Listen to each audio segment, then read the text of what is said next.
se olisi nyt tosiaan ensimmäistä motovlogia. Ja no jos mä vaikka tähän alkuun kerron jotain itsestäni ja kerron jotain turhaa muutenkin näissä mun motovlogeissa, koska ei kai mulla mitään järkevää asiaa olekaan. Mutta tosiaan oon Elisa ja 17-vuotias, 99 syntynyt. Ja sitten, no ei mulla itsestä oikein, no syksyllä aloitan sähköpuolella Amiksessa tosiaan. Ja siis oon lopettanut lukion, niin siksi mä menen vuotta nuorempien kanssa sitten sinne, aloitan niinku Amiksen. Ja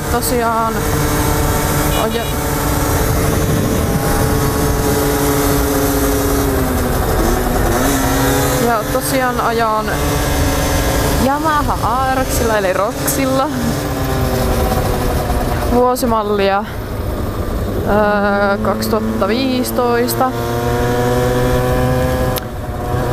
Ja tähän on kaikki pientä tehty, ei mitään kummosempia. Pientä piristystä. Mutta tosiaan, no mistä mä tänään puhuisin, niin no vaikka näin päivää sopivasti, niin tänään just tossa, oisko puoli tuntia sitten, niin tosiaan kytät pysäytti, ei kylläkään sinänsä minua. Tai no niin, no miten se nyt ottaa. Mut kumminkin just tätä kyseistä tietä, mitä tässä ajaa, niin tällä tiellä pysäyttivät ja tai no lähtivät perään. Ne niinku tuli vaan just jotain pihaa tieltä ja sitten ajoin mun kavereitten kanssa samalla, tai no mun kavereitten takana, mutta samaa vauhtia mitä mun kaveritkin meni. Mut sitten kun mä näin ne kytät, niin tietenkin hidastin. Mutta siis vasta niiden kohdalla, että sitten mulla oli tosiaan kaveri itellä äsken kyyvissä, niin mä vaan sanoin, että katsoppa, että lähtikö perään, niin nehän lähti. Ja sitten mä olin se, että joo, että ei kai tässä. Ei mulla itellä silleen mitään paniikkia ole.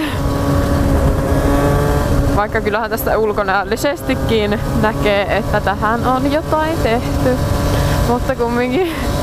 Niin tosiaan sit se lähti mun kaverien perään ja pisti vilkut päälle, että se niinku ohitti mut, koska mä menin hittaampaa mitä mun kaverit sitten siinä kohdassa, kun ne lähti perään, niin pysäytin ne sinne tien reunaan ja sit mä tuun sieltä ihan rauhallisesti silleen, että joo. Pysähyin siihen, mihin ne oli pysäyttänyt mun kaverit. Ne sitten puhallutti mun kaverit, mutta minua ei. Ja sitten ne vaan sanoi silleen, että joo, että niinku tytöt pysähtyi niin nätisti siihen ja ilman, että edes pyydettiin. Ja tytöillähän on vakio mopo ja näistä mä olin silleen ok. En mä siihen oikein mitään sille sanonut. Mihin Jesse jäi? Jesse on vasemmalla puolella. Aha!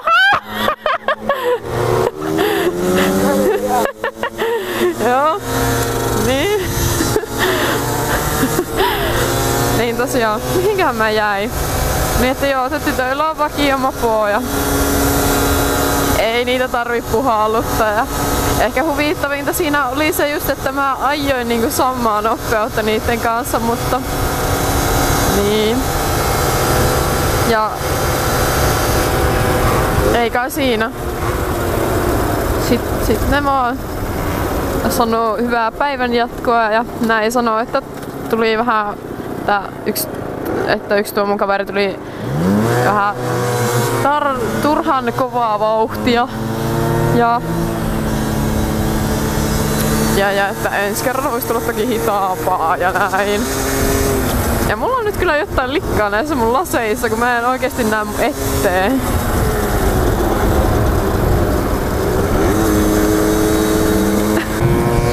Niin ja sitten sehän sanoo silleen vielä, että ja eihän ne tytöt meinannut pysyä perässäkään. Mitä? Siis mä ajoin ihan niitten perässä. Siis niinku, siinä on jo 2 mun kaveria edellä. Eka yksi, me niinku ettiin niinku periaatteessa jonossa. Niin eka yksi, sitten toinen. Ja niillä oli sama välimatka, mikä mulla oli just seuraavaa. Niin mitä?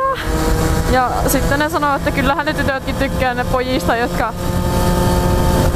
joilla on ihan vakiokunnossa tai jotenkin silleen, että joillakin on ihan niinku vakiokunnossa tai ei liiku paljon nuo mopot, ei kulje paljon mopot, että pysyy perässä. Mä olin silleen, että joo, niin me pidetään, joo kyllä. Enhän mä pysy näitten perässä, en millään. Niin en mä tiedä mitä ihmettä, mutta jos ne sen silleen ymmärsi, niin ei kai siinä sitten.